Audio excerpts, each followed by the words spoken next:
Prospect ERP proqramı təminatında istifadəçilərin, yəni sistemə daxil olub əməliyyat aparacaq şəxslərin dəvət edilməsi istifadəçilər bölməsindən həyata keçirilir. Burada mövcud istifadəçilərlə bağlı məlumatları görmək, onların sistemə daxil olma statuslarını izləmək və müvafiq olaraq düzəlişlər aparıb məhdudiyyətlər tətbiq etmək mümkündür.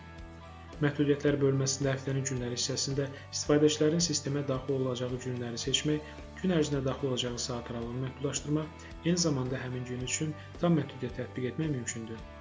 IP ünvanları hissəsində istifadəçilərə təhkim olunmuş cihazların IP ünvanlarını qeyd etməklə başqa cihazlardan sistemə daxil olmaları məhdudlaşdırmaq mümkündür.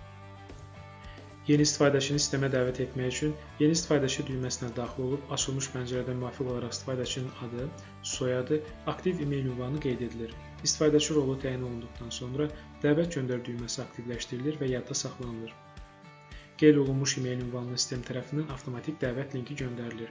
İstifadəçi dəvət linkinə daxil olmaqla özünə şifrə müəyyənləşdirir. Göndərilmiş dəvət linkinin qüvvədə olma müddəti 3 dəqiqə nəzərdə tutulur. Bu müddət ərzində şifrə təyin olunmazsa, link qüvvədən düşmüş hesab olunur. Yeni dəvət linkinin göndərilməsi istifadəçinin adının qarşısındakı yenidən dəvət et düyməsi vasitəsilə həyata keçirilir.